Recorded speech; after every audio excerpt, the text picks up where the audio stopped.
Hey everyone, today on the podcast we have Riccardo Magni, who is the president of Armlifting USA. Thank you so much for hopping on. Excited to learn about armlifting. Riccardo, would you mind just giving us a quick intro of who you are outside of that before we get going? Sure. Jake, thanks for having me. First of all, it's a pleasure to be on your podcast. I think it's very exciting that you've given me this opportunity to introduce myself and armlifting to your greater community. So thank you very much for that. A couple nuggets about me. I'm 48 years old. I was born in New York City. I went to high school on Long Island. I went to college in Philadelphia. When I was in high school, I played basketball. And sorry for being mobile, but like most garage gym people, I have dogs and I have to let them inside. I played basketball and baseball in high school. I was the captain of our basketball team. I played basketball in college for 2 years, and then I tried track and field. And then I found out, I'm way better at shot put and discus than basketball. I quit basketball, became the captain of the track team at Haverford College in Philadelphia. And then from then, I moved to California. I became a high school science teacher. I've been teaching high school science and coaching for 27 years. I've done well in teaching. I've gotten a number of awards, including National Environmental Science Teacher of the Year from the White House. And then I competed in shot put and discus for a long time. And then I tried strongman. I tried powerlifting, Highland Games. To be honest, I wasn't the best at any of those things. I wasn't quite good enough in any of it. Discus, strongman, powerlifting, Highland Games.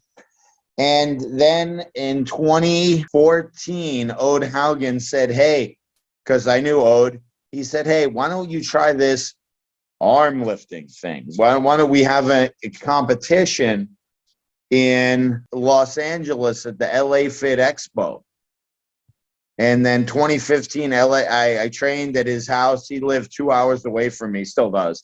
And I went down there every week or every other weekend to train. Had my own garage gym at the time. I've had a garage gym since I became a homeowner. So since 1998, in one house or another, I've always had a garage gym. In fact, the Ivanko plates you see me using on my in my Instagram things when I post them, I've had them since 1998.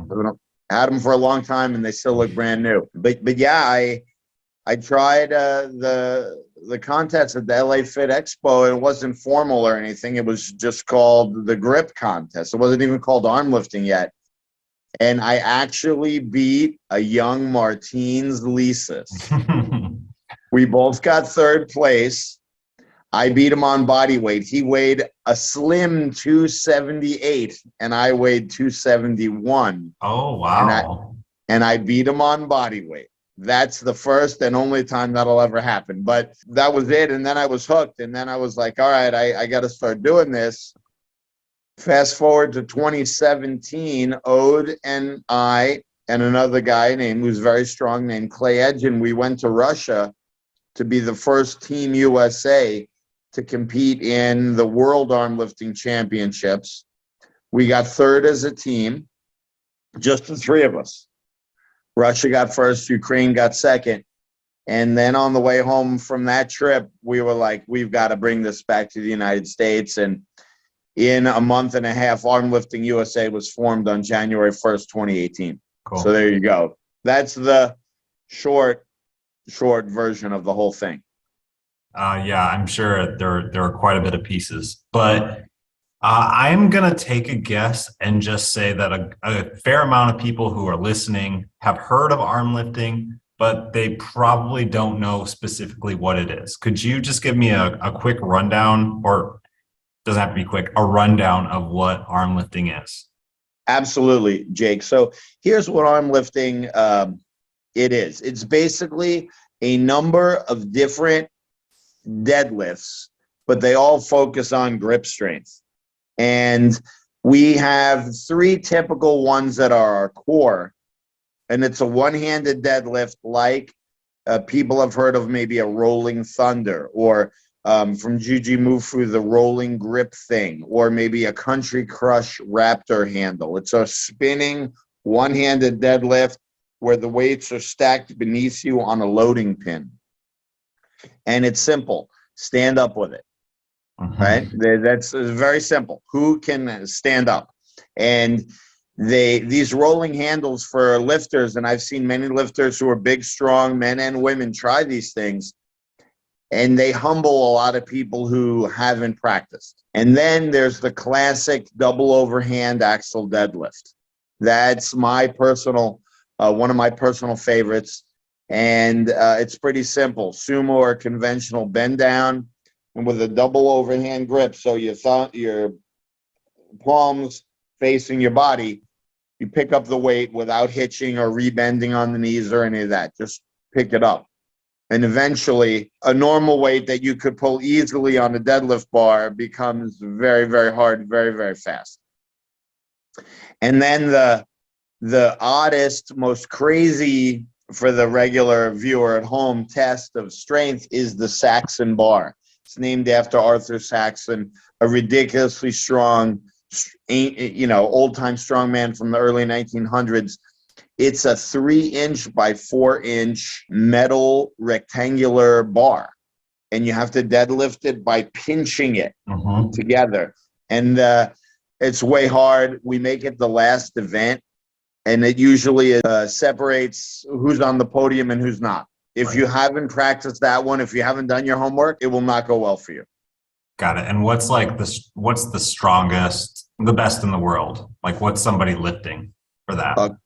Carl Myerscough at the recent Armlifting World Championships in Las Vegas in December deadlifted 300 pounds on that bar. And just for a frame of reference, Carl is the British national record holder in the shot put. He's 6'10" and 360 pounds. Got it. He's a huge human being, and he can lift 300, and that's the most ever. Do you know what he can deadlift? Anyone who does over 200 pounds in that bar has a world-class group of man. And if a woman is doing like, for the light women, 100, and for the heavier women, like 140, it's incredible. Gotcha. So within a typical meet or competition, how many do you just do those 3 typically, or do you is it kind of there's more? Yes, there's much more. Yeah. For example, at the Arnold Classic, which we have coming up in 2 weeks, we'll feature those 3. We'll feature the one-hand 1.75-inch Raptor, the Rogue Axle double overhand deadlift, and the Arm Assassin Saxon bar 3x4-inch Saxon bar lift. So we have 3 days at the Arnold.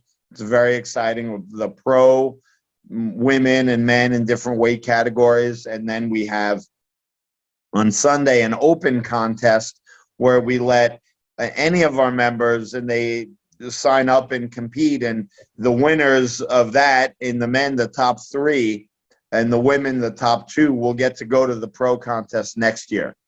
So that's very exciting. But yeah, we have all other kinds of lifts. There's a circular lift called the hub lift.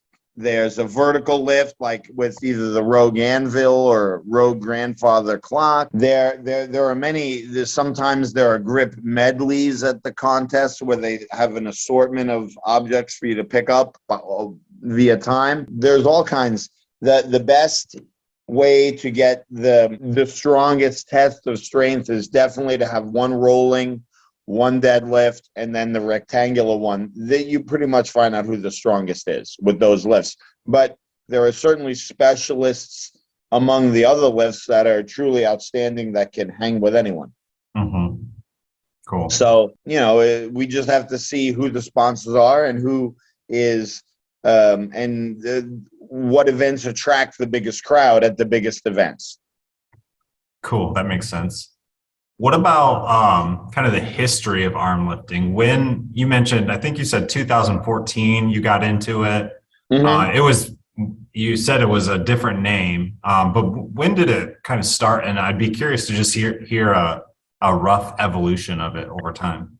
Absolutely. So the first it started all with the Iron Mind Rolling Thunder.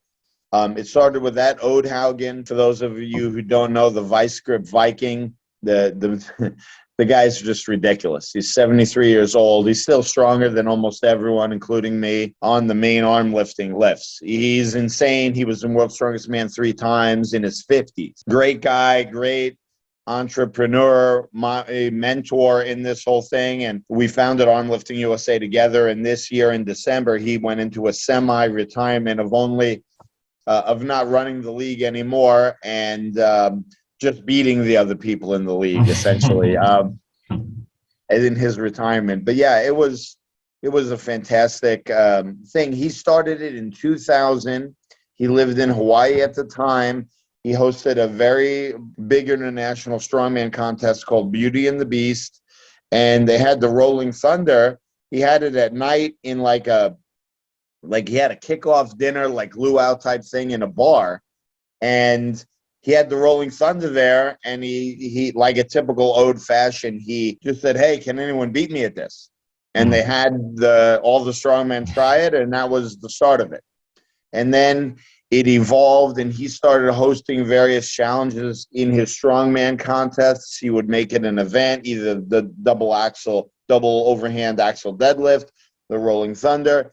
And then he started realizing there were some people like me who can't deadlift 800 pounds. I mean, my best in a powerlifting meet is only 672 pounds deadlift.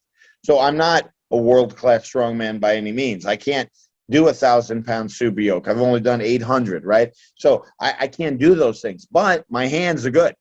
You know, I've my best in farmer's walk is 341 in each hand when I was practicing it. So all of a sudden he realized, holy cow, there are people who maybe aren't as good in the stones or the overhead press log, but they have the grip. So we started at these Fit Expos hosting some grip-only events in addition to the Strongman Classics. And then he and I, like I said, we linked up and we got to training and we started making it happen. And then obviously the internet has continued to evolve with Instagram and social media. And we got invited to St. Petersburg, Russia. He went in 2016 by himself. He and Clay and I went in 2017, and the rest is history. Gotcha. And then when you mentioned the year 2000, is that Armlifting US? Is that just in the USA, or was that just like in general for the sport? As far as I know, that's the first organized contest that happened. It's quite possible. The name Armlifting comes from Russia. That's the translation of what they call it. I'm not going to try to pronounce the word because I'm not going to do it justice. But yeah, it's really a big deal in Russia, Ukraine, a lot of other Eastern European countries.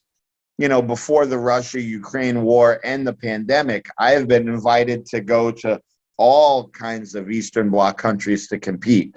I mean, a number of people of Ukraine, a lot of the Kazakhstan and all the Uzbekistan and all those other countries that are former Soviet Socialist Republic. I've been invited to go to all of those. Germany, Poland, a lot of contests happen in Europe. And so what we've done here in the US, and now Armlifting Canada formed on January 1st, 2023, we're really trying to spread the sport to the people who've never heard of it but might love it. And that's, I think, you can easily train it in your garage gym if you have a platform. The equipment is not expensive, and you can get after it. Very cool. So you mentioned the rest of the world and then the US. Could you just give me also maybe an overview of how many people compete? Like how many are in the US? Like how many have signed up for Armlifting USA? And then also would be curious to hear numbers on the rest of the world as well, if you have them. Well, right now we have about 600 active members in the US.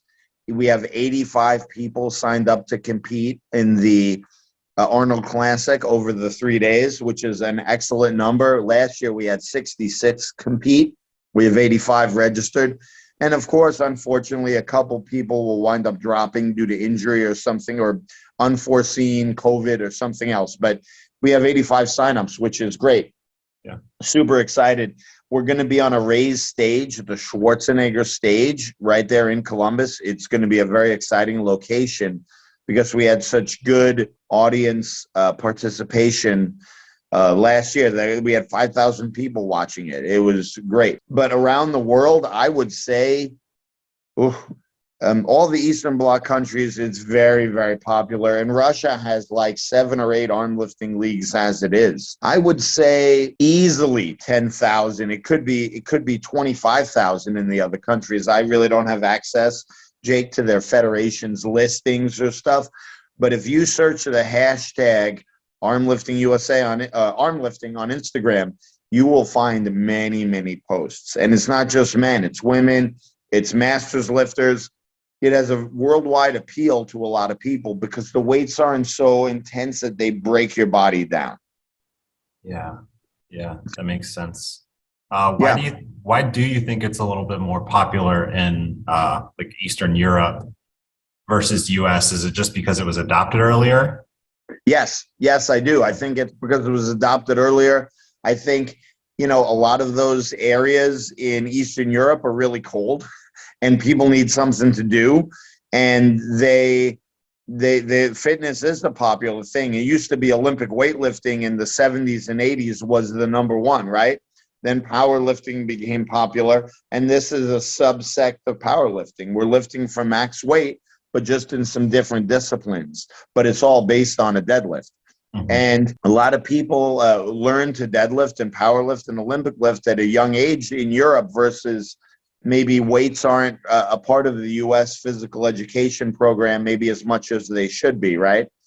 And, maybe we're facing some bigger problems as a nation in terms of high blood pressure, diabetes, even at a young age, right? People that just want to sit there and go on their phones. I mean, not your garage gym followers, but the regular average Joe and Jane. I'm a high school teacher, and I see lots of kids with potential that are just maybe unmotivated, especially after the pandemic. So I think that's why the U.S. is a little slower to adopt it, just because there are more choices of things to do in the U.S. But I know that I've brought things to like implements like a rolling handle to my track team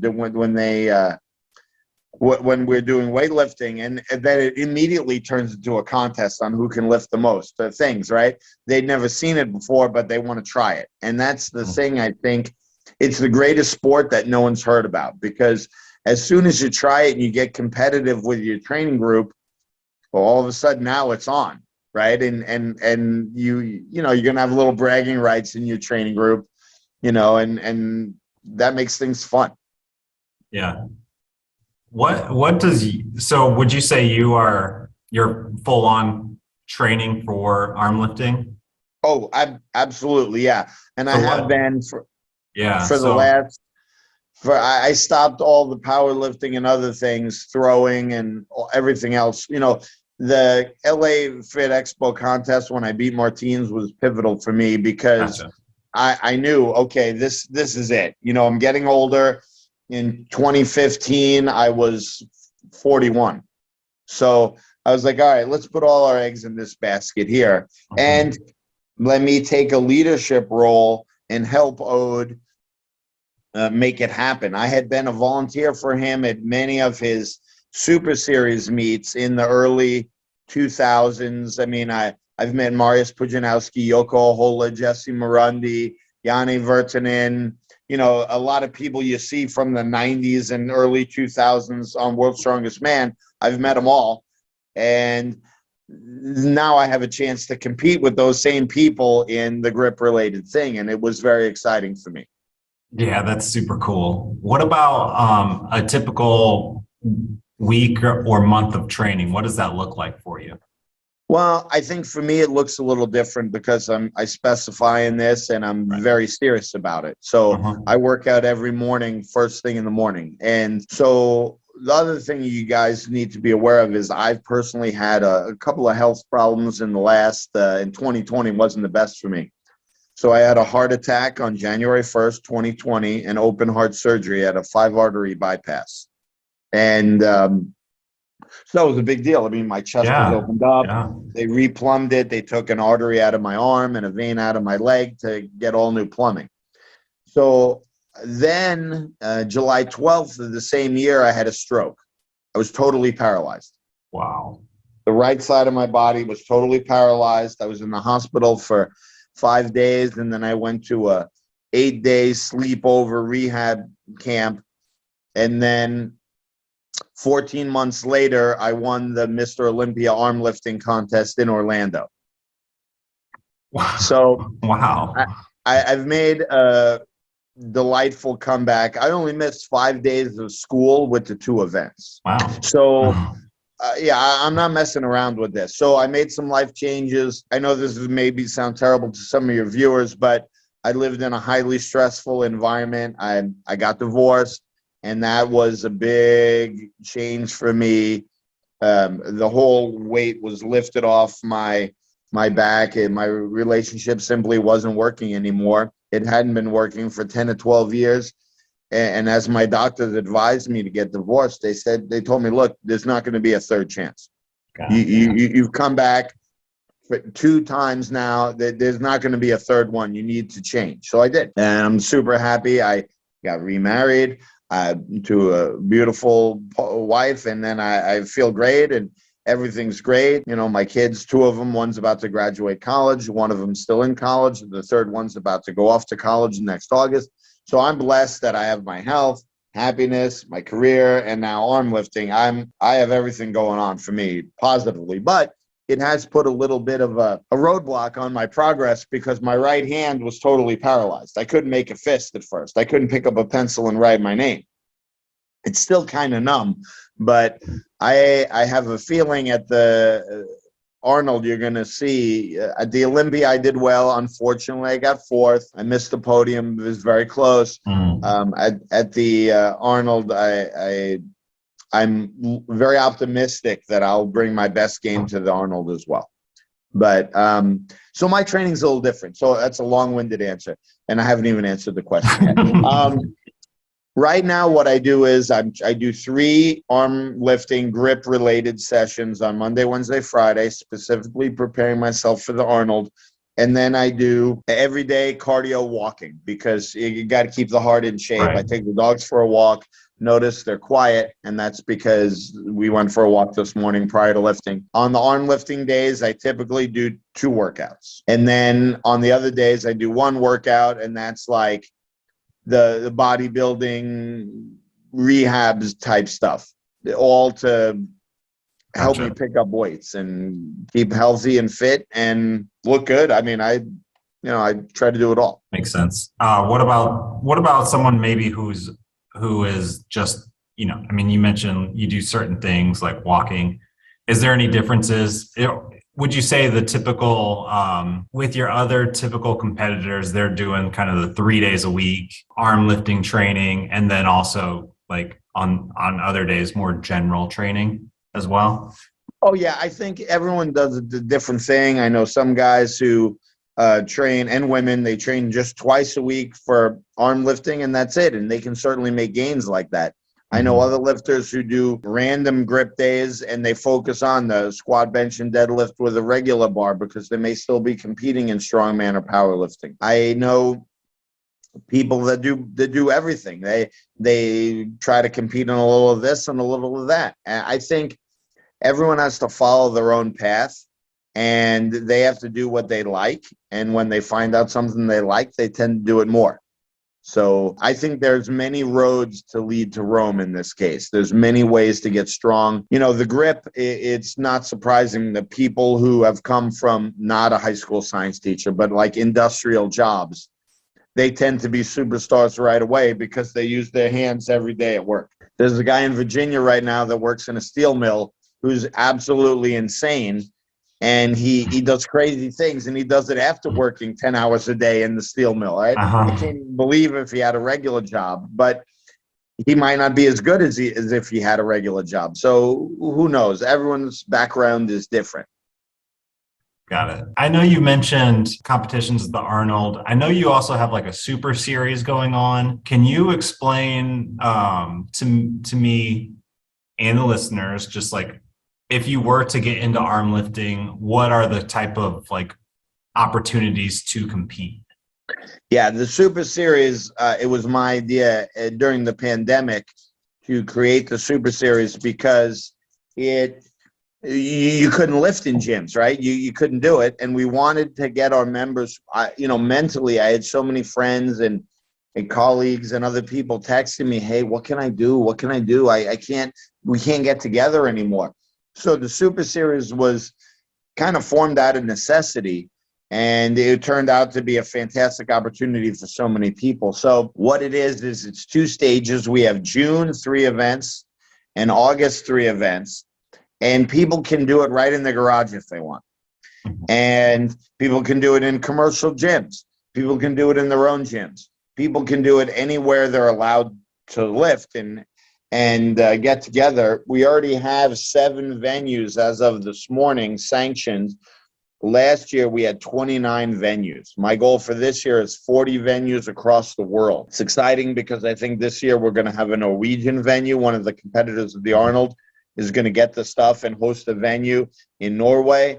We've had last year we had Finland, Australia. We've had Russia in the past. This year also Sweden. There's been some of the Swedish competitors are going to hold one, I think. So we're looking very positive at growing this, and people can compete against each other all across the world. So the nuts and bolts of it are they go online, they fill out a sanction form, they pay $50 for the sanction fee. I advertise the Super Series on the Instagram and Facebook to lifters that wish they had one but don't know about it, right? Then everyone pays like whatever the person who's running the event they want to charge, that's up to them. But $20 per person goes to Armlifting USA. 2 years ago, we had per stage. So not very many contests these days you can compete in for $20. Right. That's the reality. So even $40. A lot of powerlifting meets are $80, $100. Strongman, 100, 150. It's not cheap. So, but the good news is we take the $20 and we put it into a prize pool. We gave away $5,000 cash last year. We gave away $8,000 the year before because we had another sponsor that kicked in $3,000. I estimate this year we'll give away at least $5,000 based on the initial. It's already February and we got 7 venues already, and they have until June to register. We might have more than 40 venues, Jake. It's very exciting. And here's how it works. The 3 events and all the information is found on armliftingusa.com. The website is very easy to navigate. There's a tab, Super Series. Boom, click it, get the info. Anyone who needs information can get in direct contact with me, Riccardo, and I'm Italian, so it's 2 C's, RICCARDO at Armlifting USA. Boom, send me an email. I get back to them right away, as you know. So the 3 events, unlimited attempts. Now, here are the 2 rules. They have to video their attempts because if they're in the running for prize money, I'm going to say, hey, Jake Jaworski, you did great. You're in 6th place right now. Send me the videos of your top lifts. And then you send me the videos. I'll make sure they're legal, right? Because some people, maybe even though I have rules, videos on the internet, even though there's because they're new, they don't necessarily know they did something that violated the rules. So the rule is every competitive videos their attempts. If they're asked, they send in their attempts to me. I give them the green light or occasionally a red light and tell me, send me your next best one. And there we go. Yeah, and then you're just on your honor to submit the weights and your body weight, your weight class accurately, right? And, we've sent prize money to Russia, Finland, stays right here in California, Texas, all over the place. So, and men and women too. This is not an old boys network. There's plenty of opportunity for women to compete. And the women's side of the sport is really growing. We have a pro strong woman 2 of them who are competing in the Arnold Classic this year. Speaking of Martins, he had an injured bicep in England, but this woman named Gabby Dixon beat Martins in the Hercules hold in London or Birmingham with Mark Felix won. But she's for real. She beat all the men except Mark Felix. at the Pro US versus UK strongman contest in the UK. She beat them all in the Hercules hold. That's incredible. And she's competing, and she competed last year in the Super Series also.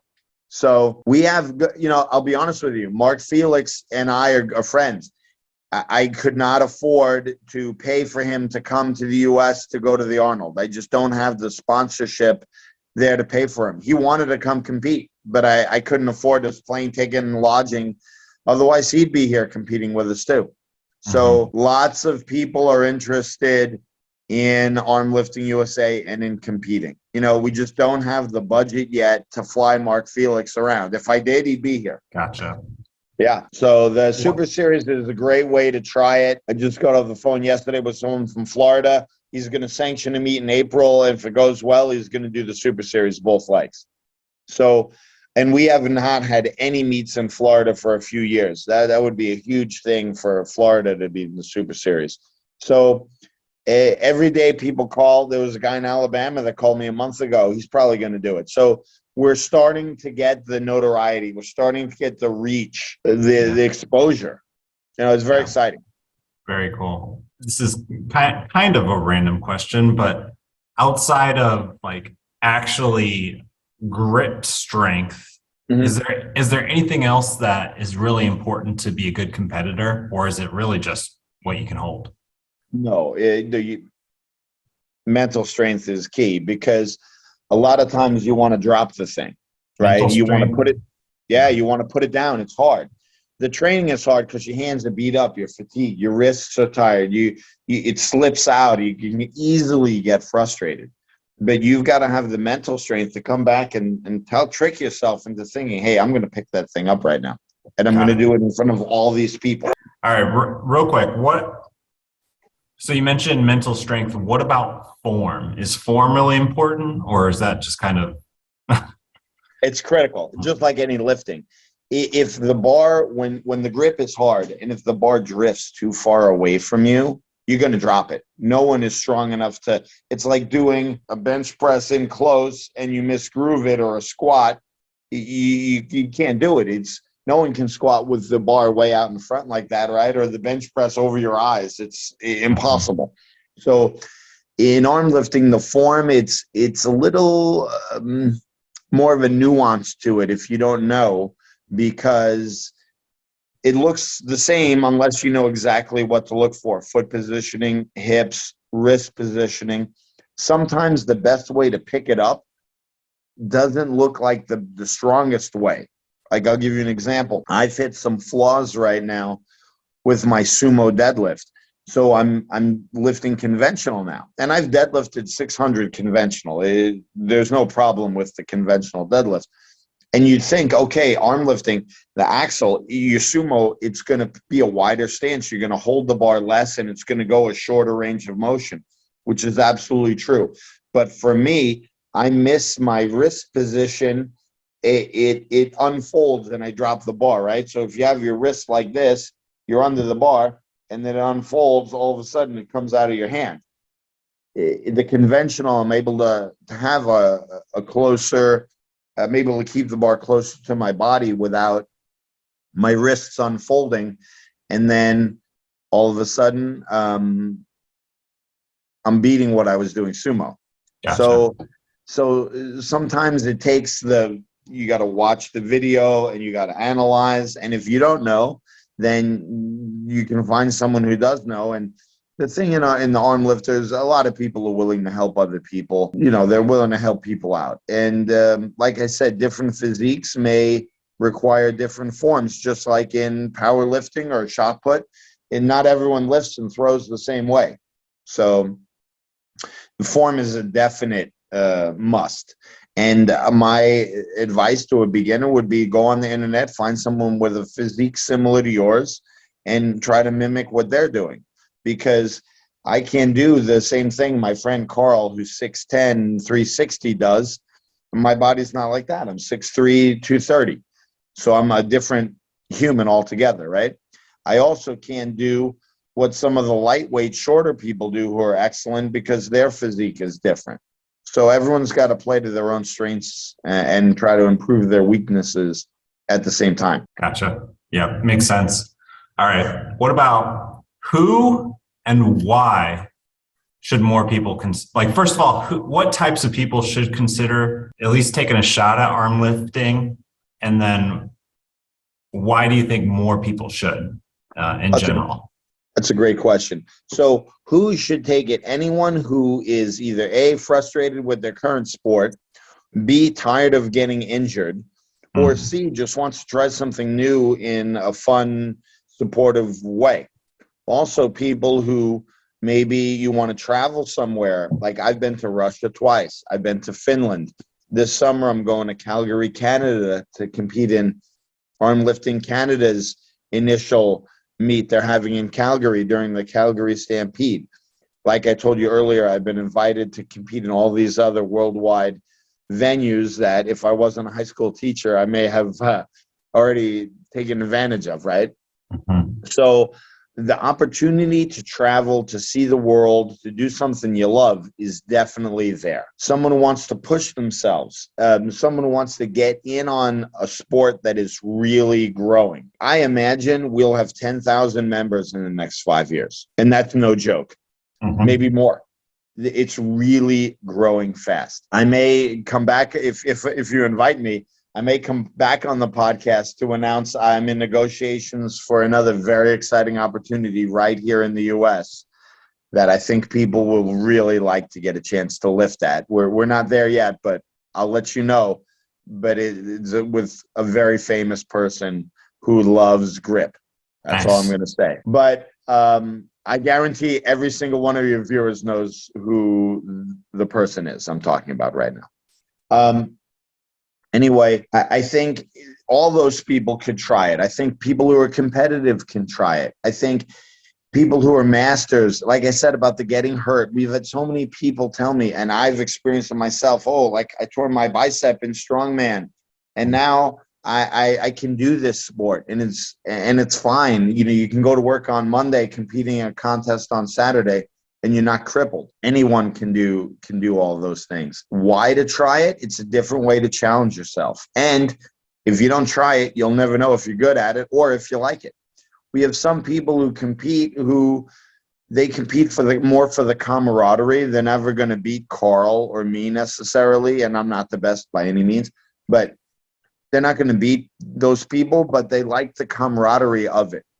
And I've met just some wonderful, wonderful people who are members of our league, and I'm really proud that they spend the time to be in our league and compete. And my life is enriched as a result of meeting them. So, and anyone can get it started in their garage gym or in their CrossFit gym or in their wherever they train. It's easy. And if they need help, like I said, email me. I'll give my number and call me. I'm eager to help share what I'm passionate about with other people. Well, you actually started to explain my next question I had here. You mentioned it's pretty easy to start. You said deadlift platform earlier, but could you just elaborate for anybody who's thinking about it? What's the best way? Maybe your typical home gym owner who has a garage gym, and they're like, I want to test this out. What's the best equipment to get going? The easiest thing is to go on Amazon, get a pair of blue fat grips. Okay. $40. Yep. You can do double overhand deadlifts. Blue fat grips double overhand deadlift is one of the events in the Super Series. That's in the first event, actually, in the June leg of the Super Series. We've really tried to reduce the amount of money people have to spend to lower the financial barrier for competing. We want to make, I would love it if this year 300 people competed in the Super Series, next year 500 people competed, right? If you have 50 venues, 10 people a venue, I mean, some people have 25 people at their venue, some people have 3, so blue fat grips, double overhand deadlift. If you're a man and you can do a legit 300 pounds on a blue fat grips double overhand deadlift, you're very good. Okay. Right out of the box without practicing. If you can do that, that's great. If a woman can do 150 on blue fat grips, she's a stud. Sign her up. Awesome. And for a lighter woman, 100 pounds on blue fat grips is wonderful. So yeah, that, Good to know. Yeah. those are wonderful thoughts. If you're a guy and you show up to a gym and you can deadlift 350 on blue fat grips to first go, you tag me on that right now, because you are an all-star. You should quit your day job and go into arm lifting, because you are ready. Very, very, very few people can do 400. Very few people. Maybe we had last year, out of 150 people, maybe 20 people exceed 350. That is a very, very good lift. Good to know. That's So interesting. again, Yeah.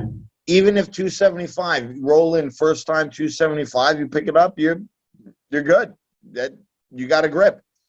But I think most people, when they try it, it humbles them real quick, because no one's fingers can go around the blue fat grips, right? So it's 2 3/8 inches, 60 millimeters. Depends on what size bar.